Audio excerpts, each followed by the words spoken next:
Cyborg Rage gives you all the information you need right there in the title. There are cyborgs, and there's rage. Well, more like passive-aggressive comments with robo-racial overtones, but we'll get into that soon.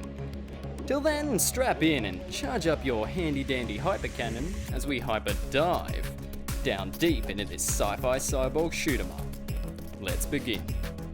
Story. You play as Craig, a space-aged criminal with a shady past. On November 7th at the Central Trade Hub Starbase, you become entangled in an attack that leads you to borrow a military Delta-class fighter jet and borrow a local android named Aiden, your future co-pilot. Now the two of you find yourself being hunted down by the Cyborgs in an interstellar star chase through the cosmos. Gameplay. You pilot your ship by pointing your mouse towards where you want to go. And the three special abilities are handled with the three mouse buttons: a shield, a health drop, an EMP, and a nuclear warhead. Okay, maybe the nuke was a bit overkill. Moving on. Stages. The stages of Cyborg Rage are straightforward 5-minute levels that litter themselves with the likes of 4 unique enemy cyborg forms. You've got your peskier mind bots that upon physical contact with you or your bullet explode into a ball of flame, while the pack-centric Huntertrons berate you and your comrade with both their barrage of firepower and their screen clustering pack numbers. The larger enemies like the Fat Boys can soak up a fair bit of damage, while the shielded vultures catch you off guard with their speed, ferocity, and hull protecting overshield. As for eye candy, a necessity for shoot-'em-ups, there's not much going on either foreground or background, but there are little touches like ships flying off far behind you, planets, asteroids, and weird techno clusters that litter each stage.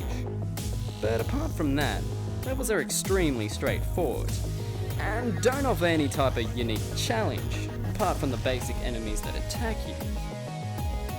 Visuals. The game looks good. That's as easy as I can put it. The models are well detailed on both the player ships and the enemies, as well as the backgrounds are nicely painted with a decent level of detail to them. The artists clearly know how to pull off that sleek antiseptic sci-fi art style, similar to Star Fox or Gradius. Visuals in all aren't nothing special, but trust me, they aren't anything awful. Bosses. Now, there's only one real boss to the game. Sure, there's slightly harder enemies at the end of certain stages, but the final confrontation is definitely the closest thing to be considered a boss fight. Now, spoiler alert, but the last few levels you play as Jillian, leader of the Zulu Special Forces. Aiden and Craig have now disbanded, and the Cyborg Collective seems to be attacking everywhere. By now, you're hardened. You know how to avoid and take down any technological terrors that fly your way, so when you randomly start hearing Aiden warning you that Craig is lying about who he is, you get a bit confused.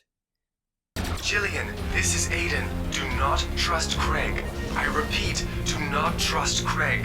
Until you finally find out that the final boss is Craig himself. I am sorry, Jillian. I had to make sure you wouldn't reach the surface. Now, you all belong to the collective. The person you played as for 2/3 of the game is actually the cybernetic leader of the Cyborg Collective. So, with the help of a butt-ton of expendable no-name pilots, you take down Craig and watch the credits roll, with not a glimpse of conclusion to be seen. Game finished, game over. Final thoughts. Cyborg Rage is sadly nothing but average. It's literally the very definition of a so-so video game. Though Jonathan Cook, Finn MK and Jocelyn Reed do a great job with the voice acting, the level structure and story drag down Cyborg Rage. You see, making a good game is like cooking a good meal. Sure, spices make it taste and look better, but if there's no real meat to it, then it's nothing more than a slice of ham with a bit of coriander on it. Cyborg Rage gets a 5 out of 10. It's average, and nothing more and nothing less. But I will commend it on its professional voice acting and detailed art style. The game, however, has a short 1-hour story, and no other real modes besides an empty multiplayer to try and keep you around. Currently, the game is $4.99 US, and user reviews sit at a mixed. Other games by the studio include Scott in Space, and, well, Cyborg Rage as of now. For personal recommendations, I point you to FTL Faster Than Light, a fun spaceship tactic game for the PC, as well as Star Fox for the N64, Wii, and Wii U later this year.